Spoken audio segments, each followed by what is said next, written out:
Welcome to the third episode of the Mastering Snap podcast with myself and Kelsier and my co-host Talkwyn. The second episode last week had a technical difficulty and it didn't quite record right, and we just kind of scrapped it at that point, so sorry about that. We did learn from it. Hopefully it never occurs again today. I can see that it says recording right now because I know to look for it. So that's a big plus. We're recording on August 13th North American time or August 14th Oceania time. That's Saturday/Sunday. And this should be coming out on the Monday if you're listening to us. So, let's go ahead and get into it. Yeah, sure. So, since last time we talked to you guys, we obviously have a whole new season of Marvel Snap. With that new season, we have a new season pass card as well, who we specifically want to talk about. I think it's a very interesting card, and that card, if you guys don't know, is Daredevil. So Daredevil is a 2/2, which is a pretty basic stat line, a little bit below the curve, nothing too special, but his effect is really unique. His effect is on turn 5, you get to see your opponent's plays, and then you get to have your turn, which is really crazy. It takes the game from like this simultaneously turn when you're both playing cards at the same time, so you get to have full information about your opponent's turn 5, and you get to do whatever you want with that information. And I think the card is crazy.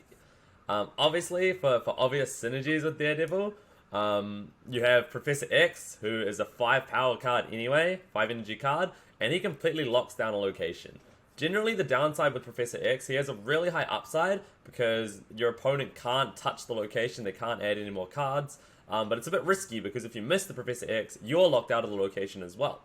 Daredevil completely mitigates that risk. You know exactly where your opponent's going to place their cards, so you know exactly where it's safe to play the Professor X. So it takes a lot of this risk away and turns it into a really, really scary card. What do you think about Daredevil, Vin? Yeah, so also the goblins have a little bit of a risk, right? That you can also kind of mitigate with Daredevil. You want to play a Hobgoblin, which is a -8 power, but if they fill the lane, oof, this doesn't feel good. And then a little bit past that, it was confirmed this past week by Second Dinner that cheater bots... Oh, that's on the randomness side. Well, anyway, we've always known that cheater bots will see things. This gets around cheater bots, so that feels kind of good, right? That you get to see their plays and they don't get to see your plays. Yeah, it makes me So feel like a that kind cheater of, bot. yeah, it kind of turns the tables on that. Just to touch on what I was going to say is they did confirm that cheater bots see randomness. So if you think that whenever a bot plays Morph, it cheats and always gets your Infinite or who knows what, it's not quite that. It's that it sees the random result of it and then decides, is that a card I want to play? Or it looks at the other cards in its hand and decides to play something different. So we do know that, like Scarlet Witch and other things that have a randomness, it knows that. But anyway, back to the Daredevil thing, you know, it's good to be able to see their plays. Two other comments, though. Number one, if there's 2 Daredevils out, doesn't function. So that means if you have 2, or if you and your opponent both have 1. The you have 2 is kind of the bigger thing to be aware of. Don't accidentally play one into Sinister London. Do you think? I think that's a bug, though, right? It has to be, right? Yeah. I think it was a kind of a... well, we want it to work that way when both people have it. Let's just say if there's 2 on the field, you can't put 2 in your deck. Yeah. So I assume that's a bug and that will be fixed, but I can't say for sure. The second thing is I kind of agree with you that Daredevil can be really good, really powerful in some of these situations, but I think that it's also really overrated and really bad in other situations. Not really bad, really medium. And this was something we kind of talked about last week, I believe. I think that when you look at kind of lower ranked players, they'll like it a lot more. And the higher you get up, you go past me, these players in card games cannot see, but they know what their opponent's going to do because they have that solid understanding of the game. And well, if you kind of know what your opponent's going to do anyway, what is Daredevil really doing for you, right? So I don't think he's as good as some people want him to be, unless you really find a deck for him with Professor X, with goblins, and we know what that deck is, right? Yeah, of course. Yeah, that is the Destroyer deck, which has really, really got a big buff with Daredevil, to be honest. Yeah. So what have you been playing this season? Did you play Destroyer? Oh man, I've actually been playing a little bit of everything, and I haven't been really climbing too much with it either. I have played a little bit of Destroyer. Mainly, I've been playing Jane Foster, Mr. Negative, which is hella fun, but you do low roll a lot, and also Cerebro 2, which is also really fun as well. Yeah, but the climb hasn't been going so far, but we've been having a lot of fun, so I'll take it. Yeah, It's good to hear. yeah. What I about want you, to like Vin? Cerebro. I want to like Cerebro so bad, but I just got burned like for a whole day straight when I first got it and tried to play it. Just Cerebro 3, the boring normal one, Yeah. and then Monster Island ruining me, and Uh-huh. I don't even know all the names of the locations. What is it? Wakanda Embassy. Yeah. I don't know. I just I do want to make a note as well about Cerebro 2. So I think Cerebro 2 is infinitely more viable this patch because of Daredevil, actually. Cerebro 2 allows you to run Spider-Man. He's a 2 power card, so he gets the benefit from Thing. You also so the two main synergies is you get to play Storm on turn 4, so you can see exactly if you play Storm on turn 4, it's going to flood on turn 5. You can see exactly how much power your opponent would be committing into the Storm, and you can manage it yourself. If they're not playing any cards in there, you can play no cards in there if you're winning, or you can play just enough to beat them in the Storm lane. You also have Spider-Man on turn 5, which is crazy. If you know where your opponents are playing their cards, you play that Spider-Man, on the last turn, they can't play any cards there, and you can basically guarantee a lane win with that as well, like a baby Professor X kind of. okay. I can see that. Mm. You might be able to play Spider-Man. Well, actually, I can't play Spider-Man, but in an Oh, ideal okay. world, I would be able to do that. So my Cerebro 2 is kind of scuffed, but... Okay, okay. Mm. I'd love to give it a shot, but yeah. Yeah. Do you play Goose in the deck or no? You can do. Goose is a fine option. Again, I don't have Goose either, but Goose is a pretty fine Wow. option for sure. Okay. Hmm. Anyway, back to what my experiences were. Well, to start with, I climbed before the actual balance changes, which is going to be our main topic for today. I did have Daredevil, and I played Daredevil. So on our last episode, I basically said that same opinion, if I recall correctly. Not that anyone's going to ever know. That I thought it was going to be exactly like that. I didn't actually even really consider Professor X at the time, but I figured that if you are less good, it'll be feel better, and if you know what you're doing or you know what your deck's doing, you're giving up power for this ability, and maybe I just want power more. Mm-hmm. That said, when I climbed, I was like, well, I made a claim, let's test it. So I went all the way with Daredevil. I want to say from 70 to 100, I was happy I had Daredevil roughly like 1 or 2 games ever. I don't know how many games it was like if I had had a 2-3 or a 2-4, I would have won, but I lost.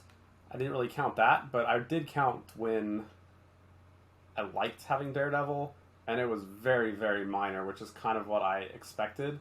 So I believe I would have rather just had some raw power. You were playing like Again, Storm then, though, right, Vin? Yeah, I was playing Swarm again. It was before the patch, or before the update rather. The what am I trying to say? Before the balance changes, that destroyed some of my favorite cards. I'm not saying that they didn't need to be nerfed. Some of them did for sure, but that deck is just not even remotely playable anymore. So, it is what it is. And since then, I've just been kind of messing around with who knows what. Yeah. Anyway, so one other thing I do want to touch on from our very first episode, which is actually the last one you all saw. Wait, I do the want to topic touch was on one thing about Daredevil first, if you don't mind, Vin. Oh yeah, go for it, go for it. Okay, sweet. So one of the concerns that I have about Daredevil specifically at the moment is how do you counter Daredevil? The only way to counter Daredevil, really, is he's not an ongoing, so you can't Enchantress him, you can't Rogue him, you can't do any of that stuff. It's quite hard to interact with him. The only real way to counter Daredevil is to play your own Daredevil. if so, this is like dependent on the Daredevil, because obviously that counters it out. No, you don't agree, Vin? No. Okay, You can why just not? play good cards. You can just play good cards. Okay, that's true. Sure. Okay, this is kind of relevant to anything, not just Daredevil, regardless of his power strength.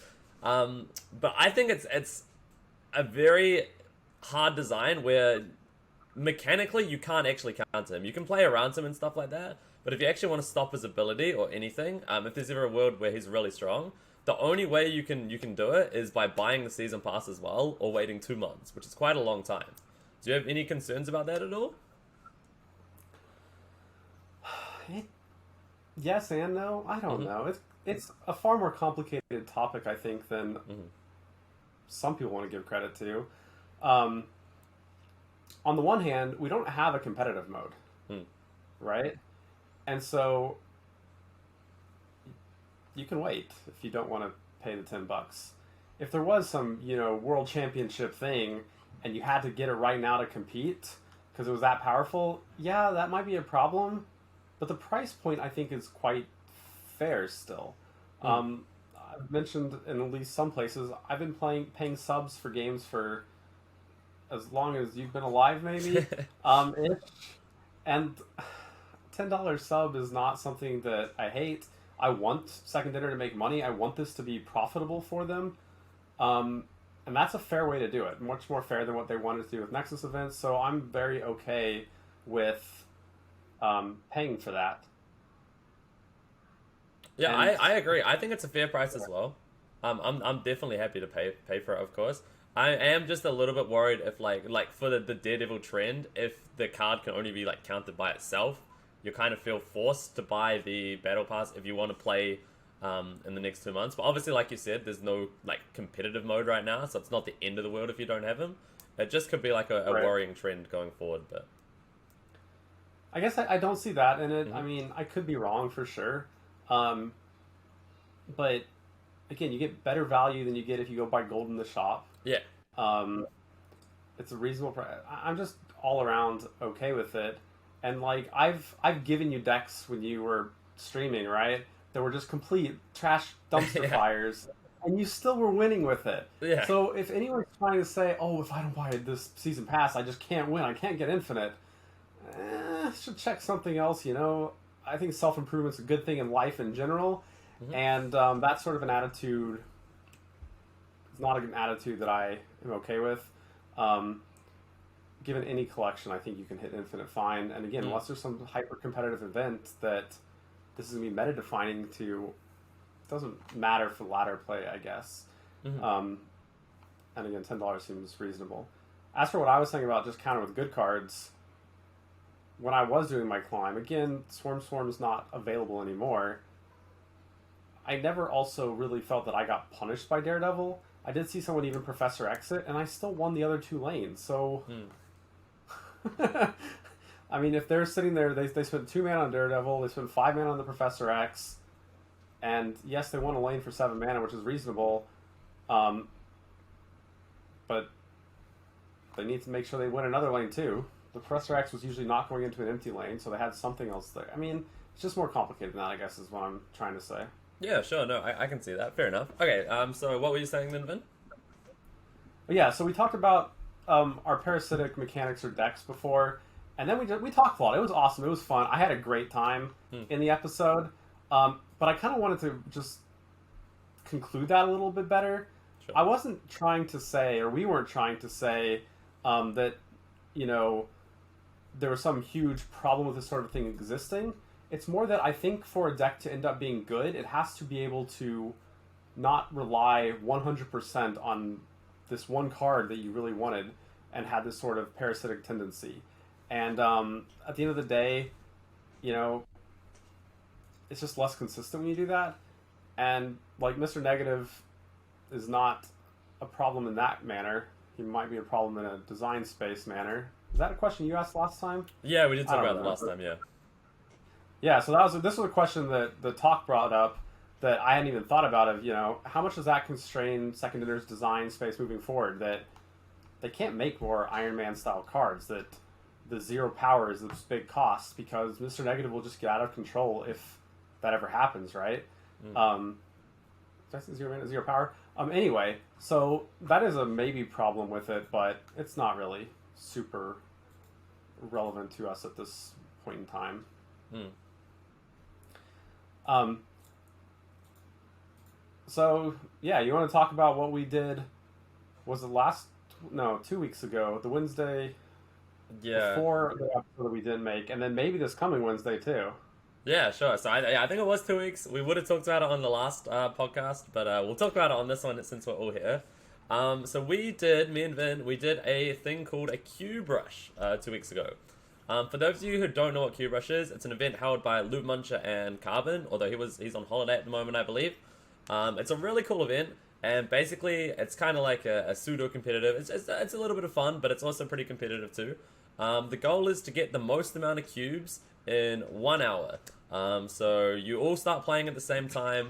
The timer starts and you go. You try and win as many 8 cubes as you can without losing. It's a lot of fun. It gets quite hectic. It's really cool. It's a really cool experience. For the last one we did was the first ever team cube rush as well.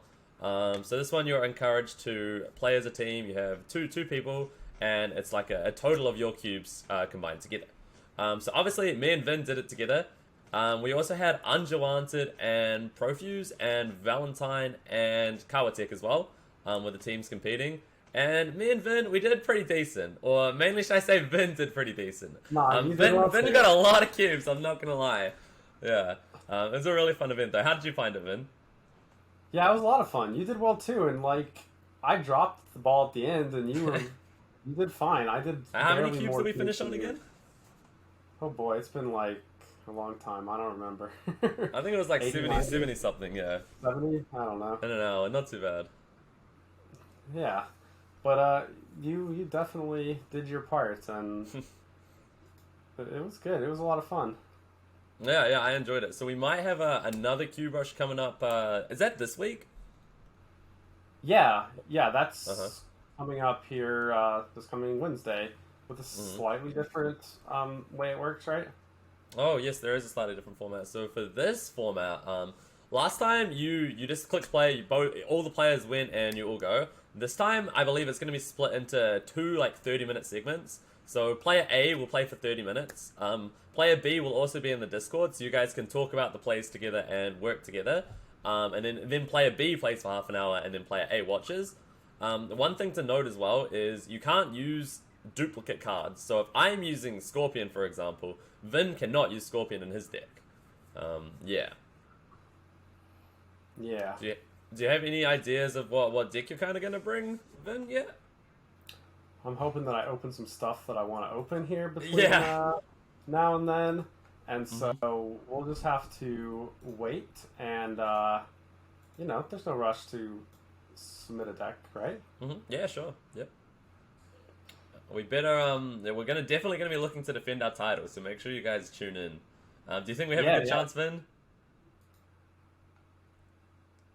Yeah. Yeah. Yeah. Come on. Yeah. Of course.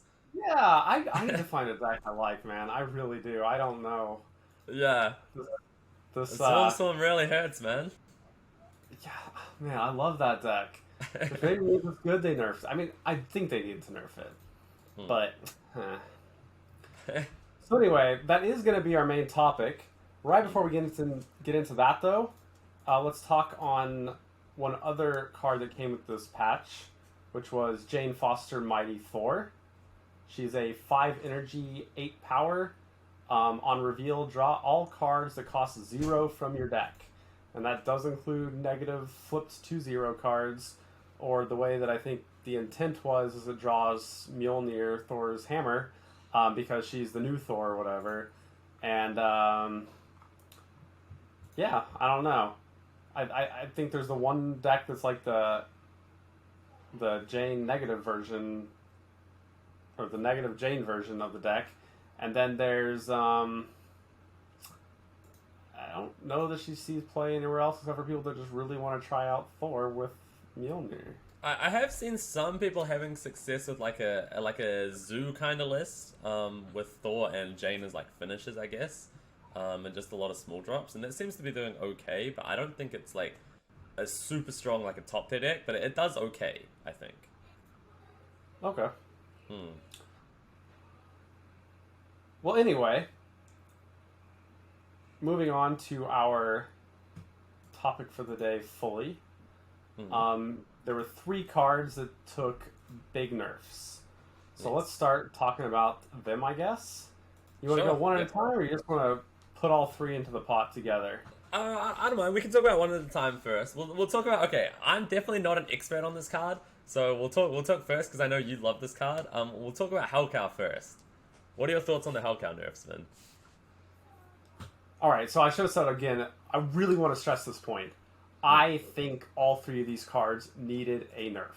Period. Every single one needed a nerf. Please do not walk away from this thinking, oh, Vin thought they shouldn't have been nerfed at all. They should have been nerfed. But I just would have rather seen them to remain a little more playable. All right, so anyway, Hellcow used to be 2 mana, 6 power, discard 2 cards at random on reveal. Small change in theory.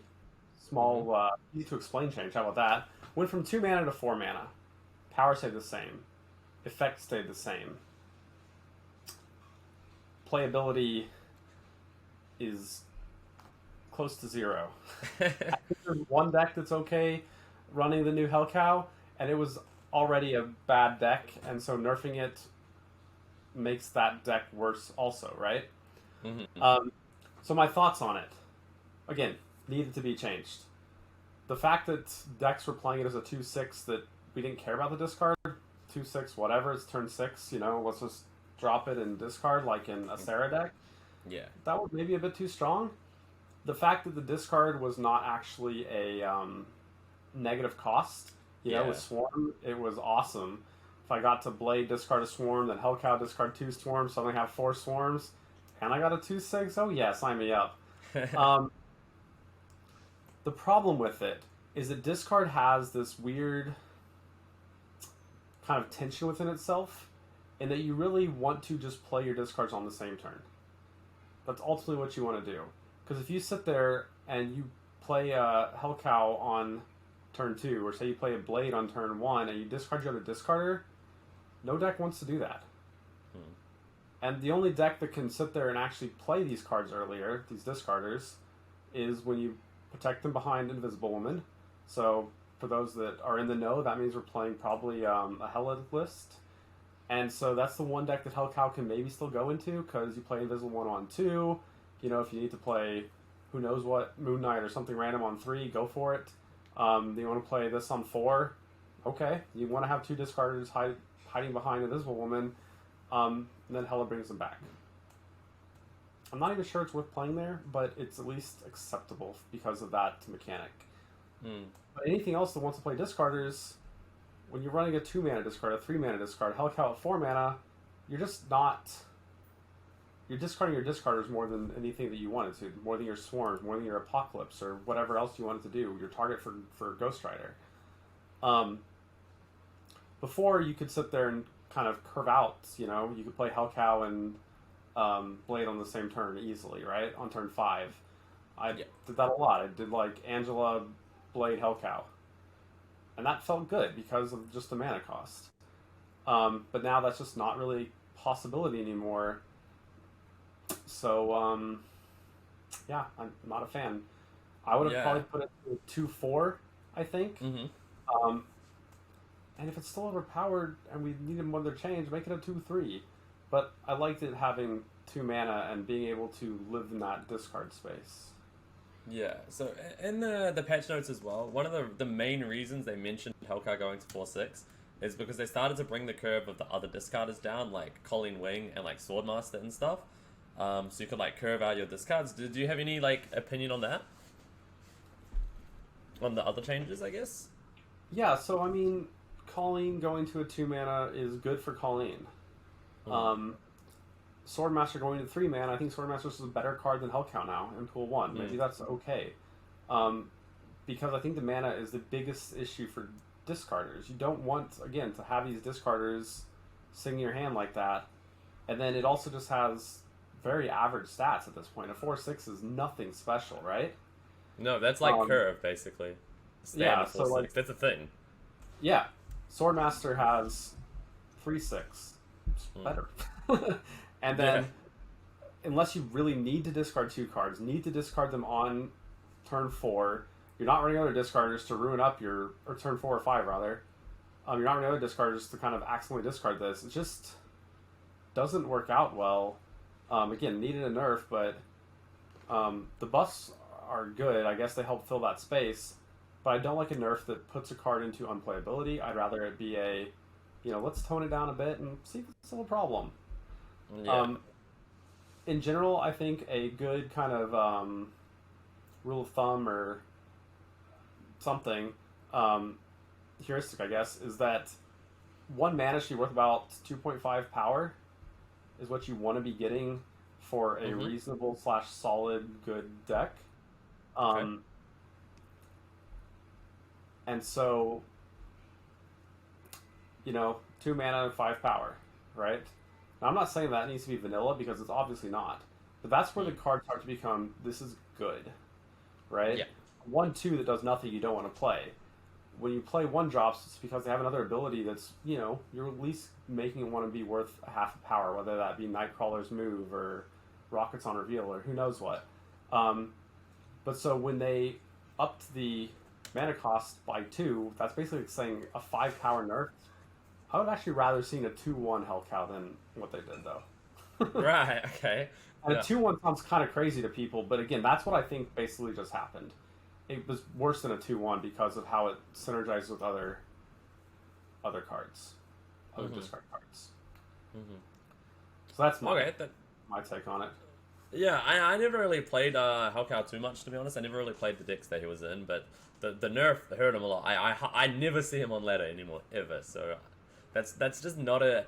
I think is not a great design philosophy in general for buffing and nerfing. When you nerf a card into unplayability, it just never feels good. It just never feels Yeah, good. and I Um, went and bought a variant for Hellcow, which upsets me that now I just can't even play it, even if I want to. Basically, it's just that bad. I also opened a variant for Hellcow from the Collector's Clash after she got nerfed, and that felt bad actually. Yeah. Yeah. Okay, so one of the other cards then that I know you also liked playing was Nakia. Would you like to tell us about Nakia, Finn? Again, she needed a nerf, but come on now. I just mentioned this 2.5 to 1 ratio, and she's a 3/5 now. At That's best. yeah. I mean, not quite at best, but yeah. Um, Hmm. if you hit your swarms, if you hit your Mister Sinister, if you hit your Brood, she does a little bit better. Um, but she's random, so it's not like you get to even really have any control over that. And to have control over it means you have to put off her play and play a bunch of stuff out. So those are your cards left in your hand, and man, that hurts too. Mm-hmm. I think if she went to 2 mana and had this power, she would be maybe worth considering. Mm-hmm. At 3 mana, if she hit 3 cards, she'd maybe be playable. The problem was when she was hitting 5 cards, right? When you were sitting there and playing a Sarah deck, and you just Yeah. saved your whole hand, got who knows what, 10 power worth of Nakia buffs. Mm-hmm. Maybe there was some power or some overvalue in the consistency of it hitting my swarms every single time. But man, I would suggest no one ever puts her in a deck right now. Maybe there's one deck that runs literally Brood, Sinister. Who else benefits from that? Something like that. It's Torch mainly or those two, really. Mysterio, I guess. Sirio, sure. Yeah. Human Torch or what's his name? The one that dies in Deadpool. doubles.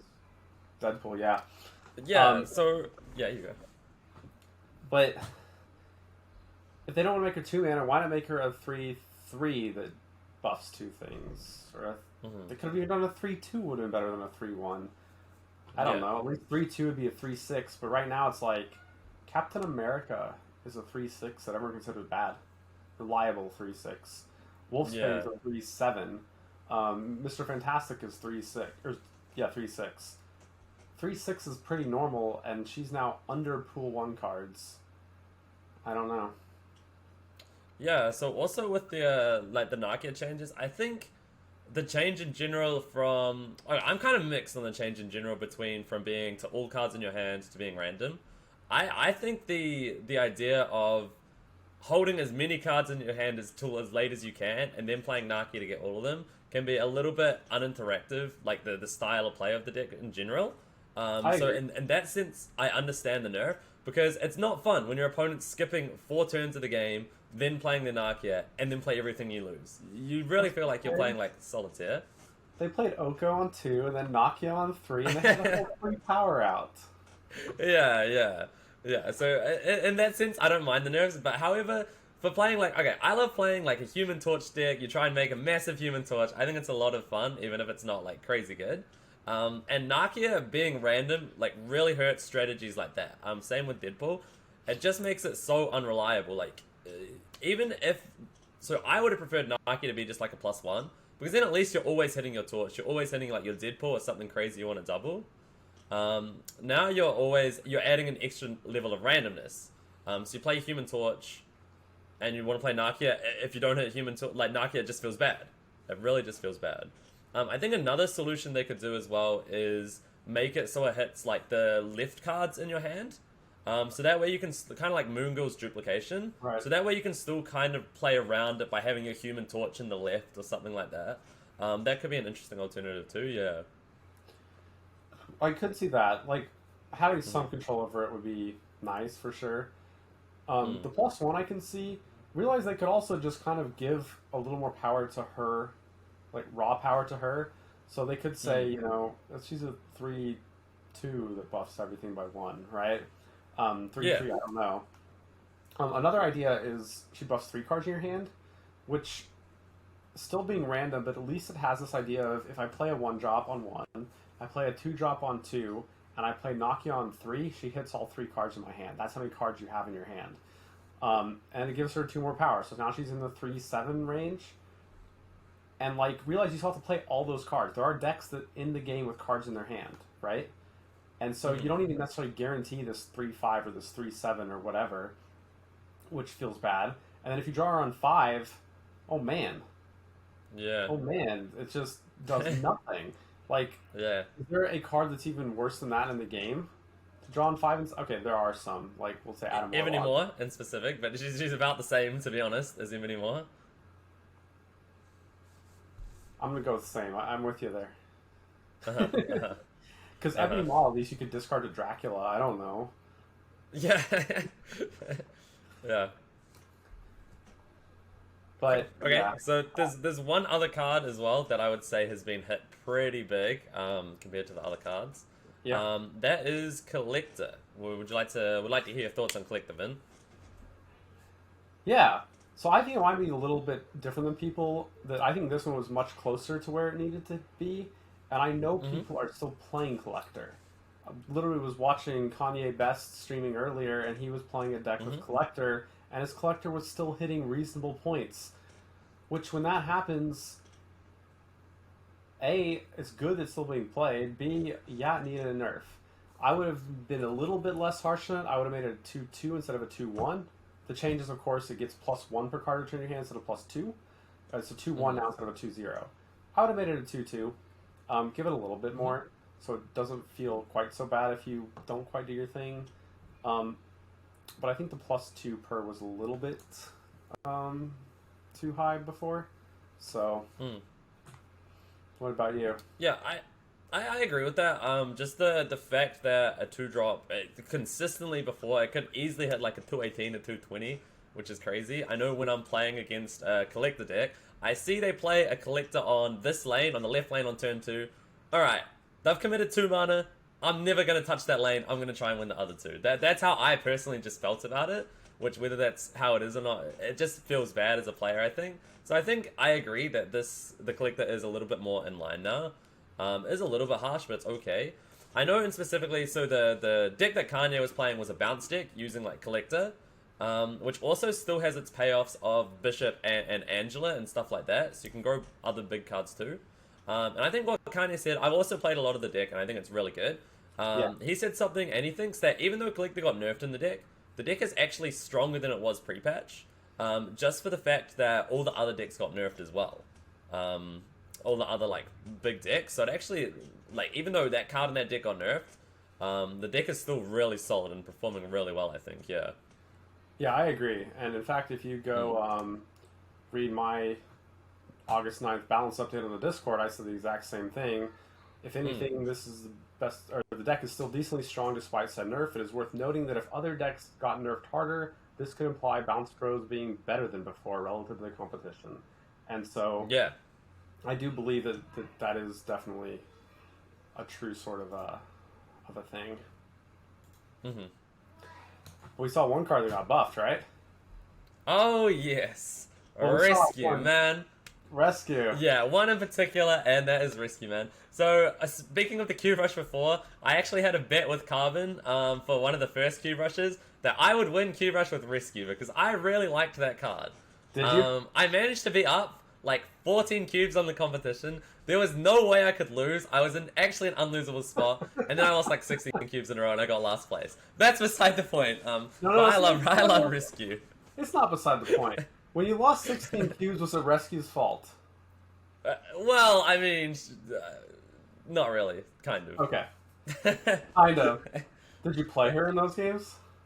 I honestly don't remember, but the deck kind of sucked. I think it was Adam Zola's fault, actually, in the deck. I'm not going to lie. I'm not surprised. But, yeah. But the rescue buff is actually, I think it's really good. She loses, so she now has a 4/4 +5. So she can go to a 4/9 now.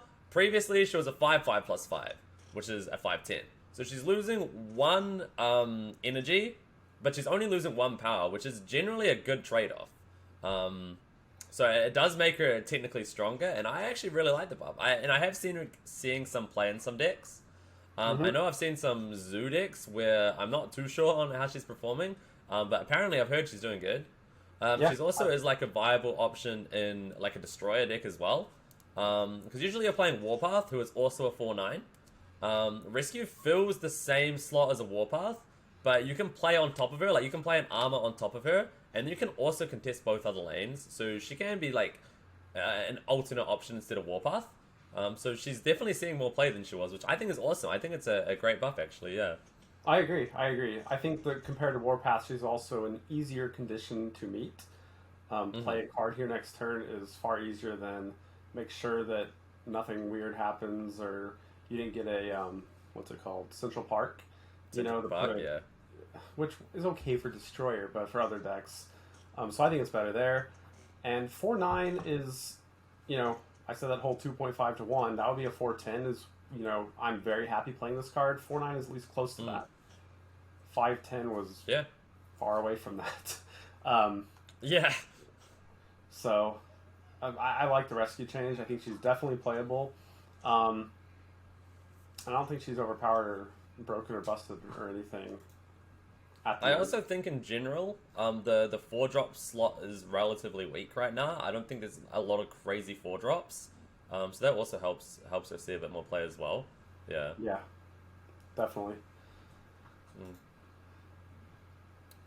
Cool. What else do you want to talk about next then, Vin?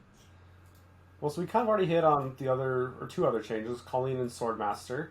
I think those are both good changes. They both got their rates basically improved. They can do kind of some discardy style tricks. I don't think that they're a huge deal though. They're both playable. Swordmaster is a good change specifically for people in Pool 2 that are not in Pool 3. That's another thing that maybe is worth mentioning.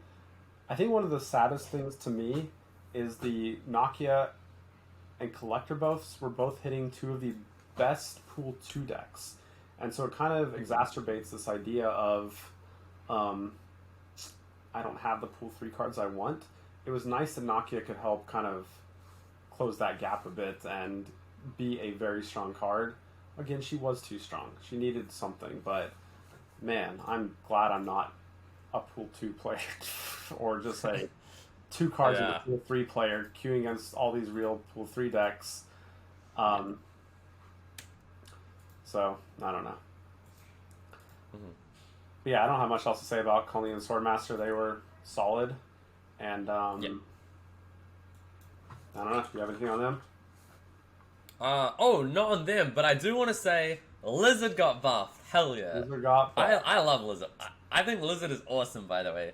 I honestly, I want Lizard to just become a 2/8 for like 1 week, and we just live in a world where everyone just plays Lizard. I think that'd be fun, honestly.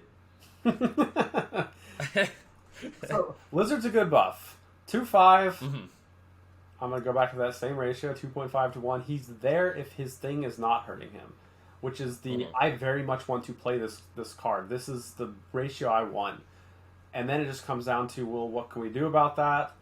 And we can play our Enchantress, but that doesn't. I'm not a fan of that. I think that coming up here, I don't know how long because I don't know the release schedule. We're gonna see a real deck with Lizard. I do not think the Spectrum deck right now with Lizard is good enough. The Lizard can be alright. I'm also kind of curious, what happens if you pair like a Mojo and a Lizard together in the same lane? So you're getting like... I mean, obviously, yeah. You're getting +6, -3, right? So you're getting a +3 on 4/7, which goes to 4/10. Pretty good. And if they don't play there, you still have a 4/7, and you might just win the lane anyway. So yeah, you could do something like that to kind of mitigate that. I don't know, but I think Lizard deserved the buff. Yes. So we'll see what happens with him. I really like the fact that now Lizard as well he's a little bit less risky to play. Before, when they met the condition, they played 4 cards in the lane. He becomes a 2/1. Yeah. You do not want to play a 2/1. A 2/1 it's a waste of a slot. Like, you wish he just wasn't there. A 2/2 is still pretty bad. You don't really want to be playing a 2/2, but at least it's like a little bit better. It's a little bit better. Wait a second. You don't want to be playing a 2/2 that has no effect. I know what you're gonna say. You're telling me the worst case is this thing's Daredevil, and the best case is it's like 2.5 Daredevil. Maybe this card's really good. That's not bad, right? That's not bad. I don't know. Yeah. Yeah, I think he's playable for sure, but needs more to be in a top tier deck than playable. Yeah. So you need a way to take advantage or mitigate that for sure. And then there were one other card rather that was changed, which I think was a good change, a very good change. I don't know how good he is, but Kingpin. So he used to be what? When a card moves here next turn, destroy it? Yes. And now he's when a card moves here on turn 6, destroy it. Yeah. Thoughts? I think it's pretty good. Yeah, I think it's pretty good. It hurts. It's a much better counter to move decks now, really, because you can play him whenever you need to play him. If you have an empty slot on turn 3, you can play him turn 3 and it's still going to hit their Heimdall or whatever, instead of having to basically, effectively, sack your turn 5, playing a 3/4, and you only have 2 energy left to play something else. You can still play a big 5-drop into a big 6-drop or whatever you want to do.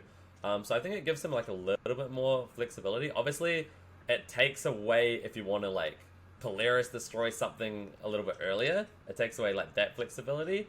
But ideally, I think the best play for Kingpin is like Magneto or Arrow, which you kind of want to be playing on turn 6 anyway, I think. Yeah. Yeah. But now here's the real question. We dive deeper into this, right? Okay. So let's say that what you're saying is a deck, right? I'm going to Kingpin and I'm gonna Arrow you or Magneto you or whatever on turn 6 to kill your stuff. Sure. Kingpin's what, a 4 power, and Magneto's like 12, I don't remember what Arrow is, 6 or 7? 6, 5, 6. And so I play that on 3, and you start filling the lane. And then I'm like, okay, I just spent 3 mana to make you waste a whole bunch of cards and mana that turn, or throughout those turns, and now I just win the other 2. Like, that has good back and forth interaction, right? I think that's really awesome, especially if you still have the option to, you played stuff, let's go murder it, you know? And then it kind of puts the ball in your opponent's court, but you have a good route either way. I don't know what the deck looks like exactly. I don't even have Magneto or Arrow. So neither, for the record. I do have Kingpin, but me too. I like the change. I don't know how strong it is, but at least it feels like it opens up a cool idea. Yeah. I don't think the deck is quite there just yet. Maybe with like a little bit more support or something, it'll be there. But right now, I just don't think it's quite there. So we'll see in the future how it changes up. Yeah. So let's kind of back in time a bit. Look at Hmm. some older nerfs that Second Dinner has done, and kind of Okay. look at what your opinion on their nerf strategy is. Right? We Sure. saw Okoye be nerfed twice. Well, Hmm. she was first a one mana gives no 2 mana gives +2 to everything in your deck. Then she became a Hmm. 1 mana gives +1 to everything in your deck. And then she went back to a 2 mana +1 everything in your deck, but gained a power back. Um, and the fact they nerfed her twice, like after the first nerf, they need to nerf her again. In my mind, that was a good first nerf. Do you agree? Disagree? What do you mean by good first nerf? They didn't overdo it on Okoye the first time. When they took her from the Right. two Okay. mana give +2 to everything to the 1 mana give +1 to everything, she was still a similar card, filled with similar niche, and therefore it was fine. And then the fact they had to nerf her again to go from 1 mana to 2 mana, that means the first nerf was better in my mind.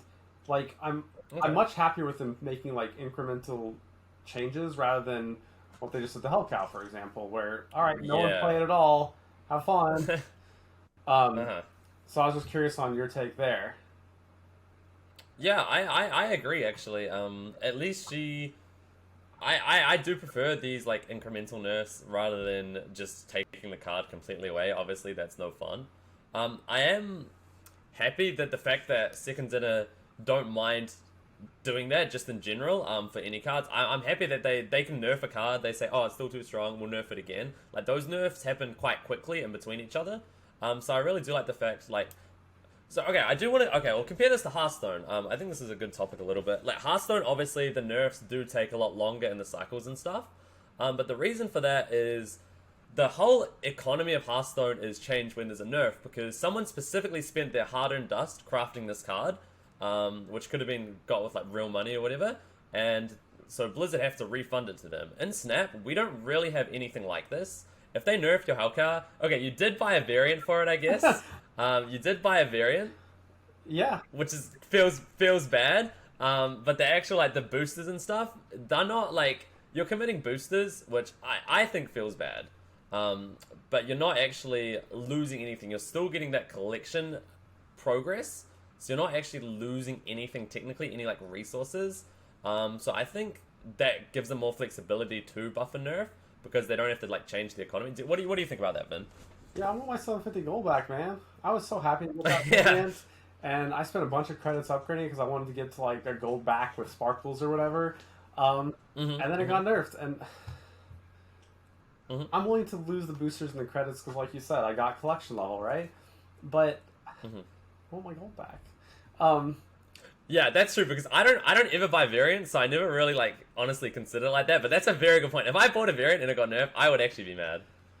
Yeah. Meanwhile, I didn't buy Nexus events. But anyway, uh, yeah, I like the incremental things. I don't know. I just reinstalled Hearthstone like literally a week and a half ago. Yeah. I haven't played it for 5 years or something like that.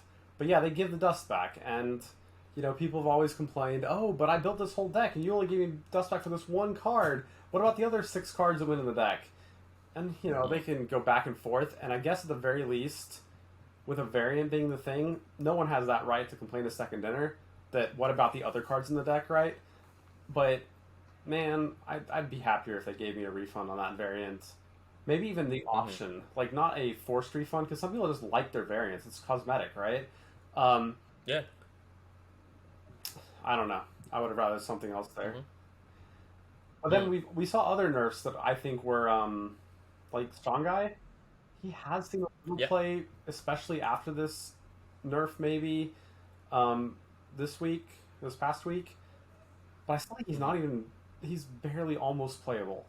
I don't even think he's playable, Yeah. honestly. I really tried um, since I did the update, and he just felt like a worse rescue. Yeah, yeah. I don't know. I don't know. He's +6 Uh-huh. instead of +5 compared to rescue. Still a 4/4 base, and is harder Uh-huh. to pull off and or more costly to pull off because what if you discard good stuff? Yeah. Mm-hmm. So, but that's again another one that seems to be this kind of pattern showing up. And if we back up further, this is Mm-hmm. where my real hot take people will get really fighting against me here.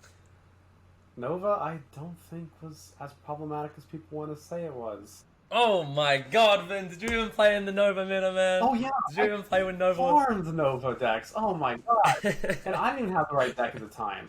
I'm just like, give me my Nakia Hellcow Swarm deck, and let me go fight Nova decks all day. I will like never drop a game. Oh my gosh, that deck was so weak. Um, there was only one problem with the deck, maybe sometimes, and even that was beatable if they Moon Mhm. Girled it. The And they Mungo, had yeah. double Nova. Okay, that Mhm. was strong. I don't think single Nova was even strong. I honestly don't. It was strong in the pool one only universe, which is Yeah. a reason to maybe nerf it. I'll be completely honest. Like you don't want your players to come in play with pool one cards, and always lose to the same thing and be really upset they have an open Nova. Wait, we have the same thing with pool three right now. Um, Mm. so there was something wrong there, but I would have maybe just shoved Nova to pool two and taken something from pool two to pool one, and I don't know what. Yeah, I do want to say because back then, especially, was the game only really just came out, and there wasn't a lot of players in Pool 3 or deep into Pool 3. Yeah, Most players only had like the Pool 1 and Pool 2 options, and compared to the other Pool 2 options, Nova was better. There was nothing else in Pool 2 that really compared to Nova. I think. Do you think? Well, I what? think Nakia Okoye's Swarm was better than Nova. I truly, Even without Hellcow, you think? I truly think even without Hellcow, um, Mm-hmm. the Nakia that just got nerfed harder than Nova, honestly. Yeah. Um, Yeah. Nakia had a bigger nerf than Nova had. I believe that fully also right now. It was Mm-hmm. +2 to everything and became +2 to not everything, and Nova went from +2 to everything and +1 to everything. You were getting more than 4 out of Nova right now, generally. Mm-hmm. Um, so yeah, I think Nakia got hit harder than Nova, and that implies something about the pre-nerfs. Um, I think the thing that happened with that Dino Nova deck was that also Collector got nerfed. So who knows what that deck would be like if Nova were unnerfed now.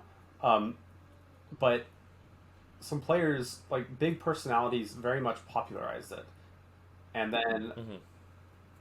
they kind of gained some momentum with it, and it just completely went off the rails because everyone played it.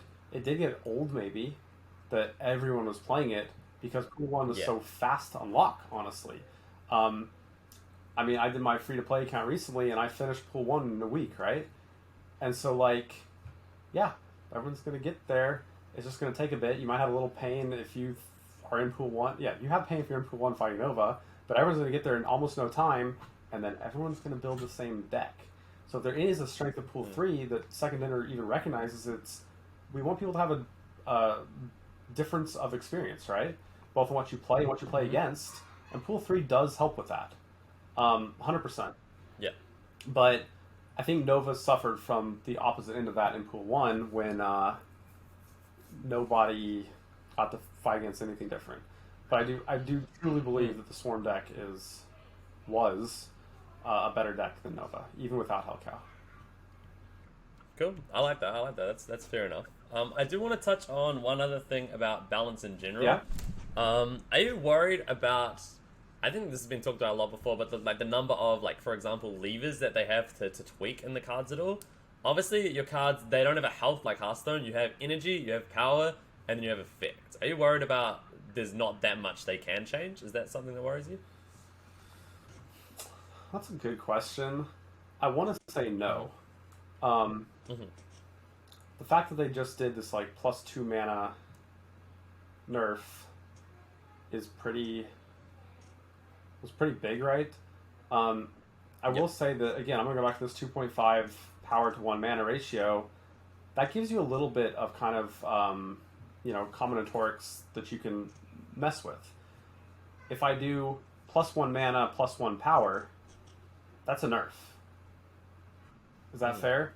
And then you have Yeah, yeah. -1 power is a nerf, and then you have +2 mana on its own is a nerf. You have -2 power is a little bit better than +1 mana, I think, in most cases. And so you have some amount of granularity there that they could go into, which I think is kind of an underlying underlying thing to what your question was, that you still have these very small amounts you can do when you start doing both of the mana and power, especially if they're going in opposite directions. That makes sense, yeah. But have they done that yet? Rescue, I guess. Not really, right? Well, Rescue and A -1 little power. bit with Okoye? Yeah, Koei was some stuff. No. And Rescue being -1 power, Yeah. -1 mana was like buff nerf combined. Oh, yeah, yeah. Um, And then that also impacts, just kind of where it fits into the curve, into other cards, and where you can play it. I don't think that's a big problem, but I can see that where it might be on some specific cards. Maybe if they ever decide that something like Wong is a problem, or I guess everyone right now thinks Magic is the most overpowered card in the game. I don't agree. It's harder to impact that maybe, but I don't know. I mean, I guess the other. Is there anything else you want to Yeah, talk so I about? guess also in that first balance patch, Moongirl got hit, right? And she got +1 power, +1 mana, which is similar to what you're saying.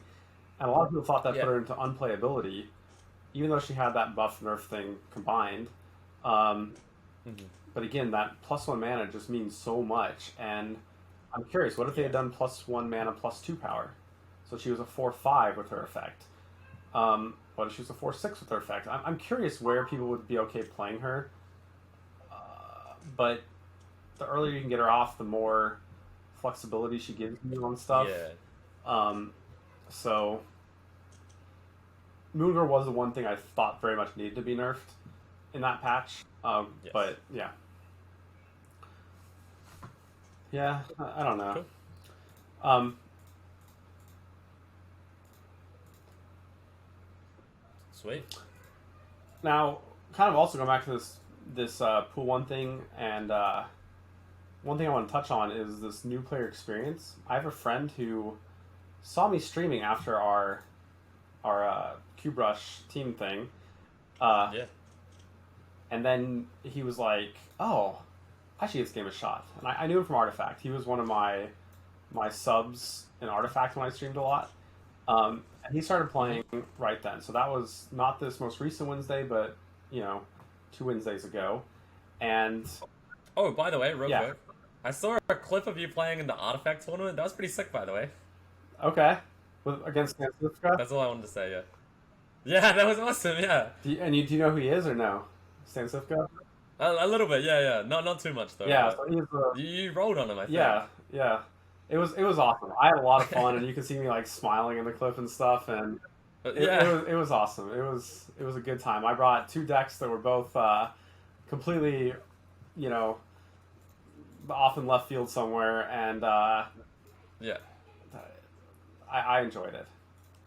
But yeah, so anyway, this friend was no, it's totally cool. This friend followed me Artifact, and he watched that, and I just want to say what his experience was, because I think it actually counters what a lot of people have said about, oh my gosh, beta players have so much stuff already, yada yada yada. So he started a week before last Wednesday. So that would have been, I'm just gonna go with NA time on the 3rd. It might have been it would have been the 4th for you, like in the morning. He's European, so it was probably like around 1 a.m. on the 4th or something, maybe a little before that. And he's hit Infinite 2 seasons now already. So he hit Infinite last season. He's hit Infinite this season already. And he is already at collection level 530. That means he's in Pool 3. He also already has... Oh, did I not write it down? He has like 5 Pool 3 cards. And he got some really good luck in his Pool 3 cards. Let's see, where is it? He got...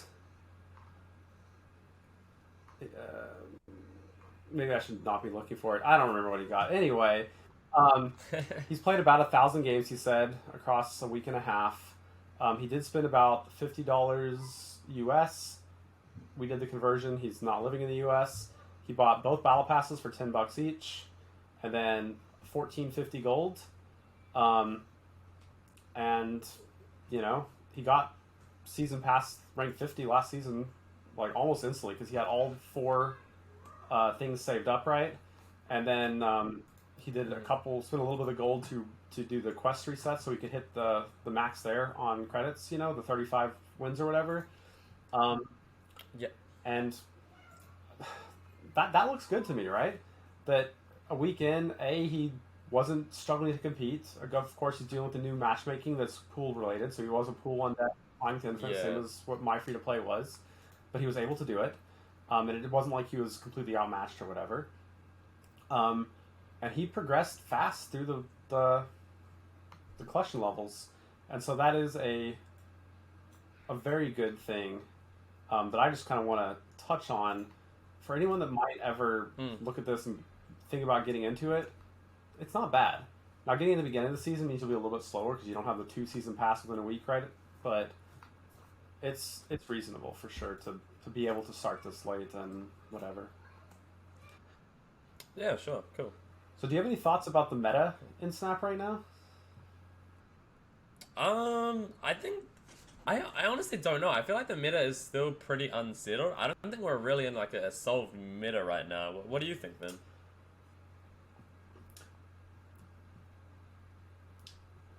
I hate tier lists. Let's just start with that. Okay, sure. Everyone loves this. This is a tier 0 deck, a tier 1 deck, and I just look at them like, I disagree fully. My experiences are they that crazy, that different? Yeah. So, I played a bunch of the Surfer Girls / Deathwave this past week, and boy, that deck is overrated. I think that's that a is hot a hot take, but it just did not feel good. Now, I might be like in this weird position that I played, Hellcow Swarm Nakia for all of the past month and a half before that I loved, and I just feel that this is a really bad version of that. Deathwave is a bad version of that. You have very often low roll situations. Drawing Angel feels so bad. Missing either wave or death or a killer or things to be killed. I just had all of it happen. And I don't know, man. I don't know. I did post a new deck on my deck Discord today, which we'll have a link in the description for, that I think is maybe the strongest deck in the meta right now. With an interesting option that I don't know if you want to discuss it now, but I want your take on. But it's just a new old Sarah list, but new Sarah list. New Sarah list. New Sarah list, I think, is advantaged against Deathwave. And otherwise kind of works like the old Sarah list. It runs magic. I did say before, I don't think that's the strongest card in the game, but that's what gives you an edge against Deathwave. If on turn 5 I play Sarah and you play Wave, totally fine. On turn 6, I'm going to play Magic and like Iron Man. Yep. And then on turn 7, I have a Sarah in play, and I can dump everything. And, I follow up Iron Man with Mystique, because that was my second play on that turn, right? So now I have 2 Iron Men out, and I think I'm in a pretty good spot. Yeah, it doesn't sound too bad.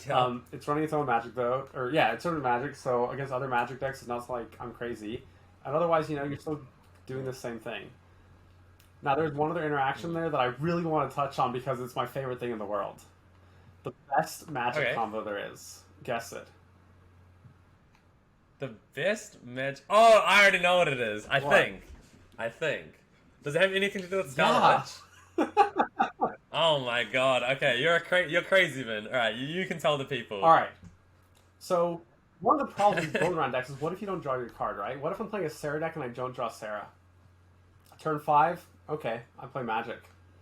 Turn 6, I still don't draw Sarah. Okay, we're going to end on this turn. No one's going to see that coming, right? No, I no played way. Magic. It was not a random limbo. It wasn't your limbo. It was my limbo, and you're gonna try to adapt to it. Uh-huh. And then I'm gonna say, nah, let's end here. My lanes look good. I think I win if I end here. And Scarlet Witch is 2 mana, so I might be dropping what, like a Mojo and a Mysterio on the same turn or something. Hmm. I love it. Yeah, I was really wondering if that's where you were going with that or not, but that's a very interesting like a mind game strategy, and I think that'll actually catch a lot of people off guard, especially because obviously people are gonna hold their turn 6 or turn 7 play until the very last turn. They're not gonna commit as much on turn 6 because they think the game's gonna go an extra Yep. turn. It's like a whole nother mind game. I think it's really And you cool. have the option for it. So if you're like, no, I really need turn Yes. 7, okay, don't make that play. You know. Okay. Yeah. And that's one of the strengths of Scarlet Witch is you Yeah. do not have to make that play. But Hmm. yeah, yeah. It does run rescue, Yeah. so it's your rescue deck. Hey. Hey. I should say it maybe runs rescue. That slot's up for debate, and Hmm. we won't talk about that right now. Yeah. um, Yeah. but yeah, I think it's maybe the best deck in the format right now. At the very least, it is at least equal to Deathwave. Um, so Hmm. I'd say that there's maybe 4 decks worth considering. There's the Hmm. Sir Miracle deck, the Surfer Girls or Deathwave. Hmm. Maybe Surfer Girls gets better when She-Hulk comes out, right? I'm not a big fan of Rescue Hmm. in the deck, honestly. Like, she's fine, but she's not anything that makes it that much better. Yeah. There's the Bounce Bros deck that, still runs Collector. And then maybe the Hmm. Destroyer deck, maybe a negative deck. I don't know. Yeah. I think you okay. I negative deck is by far the deck I've played personally the most against this season. I've seen a lot of people playing negative. That I mean, obviously that's not indicative of how Right. good it is, but I do think negative is definitely a solid deck, and it should be worth considering as one of the top tier decks to play. Yeah. I agree. I just think that it's not quite reliable enough, and I think it's just under these kind of top tier decks. But who knows? I could easily be wrong. Um, Hmm. and I think Destroyer has some problems too, in that Destroyer is like an anti-meta deck. I want to say, and it's not good into the Hmm. current meta. Is my take because it's not good into other Destroyer, and when that becomes popular, you know, your goblins aren't valuable anymore. Yeah. Um, Yeah. Especially into Death Wave, obviously, like the Green Goblin just mhm. becomes a death reduction for free And you for mentioned them. Daredevil counters It's not great. Daredevil, so you're losing that edge. Yeah. It's not great into Deathwave for the same thing, but they Carnage it. It's +2 power for them. Nice. Yeah. Um, Yeah. so I don't know. It might be. It's not bad for sure, but I don't know. Yeah. It's up there for sure, but. Mhm. Yep. But I Cool. don't think I have anything else for right now. You have anything else? No, I think we've covered everything really today. Yeah, yeah. All right. Well, sounds good. Again, check the comments for a link to the Discord. Um, Talkwyn's a streamer. He'll let you know where you can find him. Yeah, twitch.tv/Talkwyn. Honestly, I don't know when this podcast is dropping, but I'll probably be live then anyway, so come check me out. There you go. Um, I theoretically have a Twitch TV/Vin Kelsier. I randomly decided today that I might have a new idea that I want to do, which is like a weekly stream of you come in, you give me your pool 3 openings, and I'll tell you what I would do in your situation to make a deck to play with. Because I think that's a really interesting part of the game, at least to me, and I think that would be fun. That would be fun for me, and hopefully be useful for Yeah. other people. Um, I think, yeah, not only is it fun, it's also useful to yeah, the community. Specifically to the person that has those pull free cards, they get to play a deck, but also to give ideas to other people watching as well. That might have a similar pull three, a few of the same cards. It just gives a lot of ideas, which I think is really so cool. Yeah. that's my plan. I don't have a time locked in yet, but I'll get our producers to put a time in the description of when to find me for there. I think we both have our same usernames Mhm. on Twitter. I don't tweet much, Yeah. but that's about it for that. And we are Mhm. planning to do this weekly. I believe I mentioned that last week in the show that never made it out. So expect this to be a regular weekly um, occurrence. And let us know if there's anything you want us to discuss, any questions you have for us, and we'll see what we can do to address them. But as of right now, it's just kind of our brains working together as the best we can. So, all that said, have a great week, I guess, at this point, and we'll see you next time. Thanks for stopping by. Cool. Peace, guys. See you later.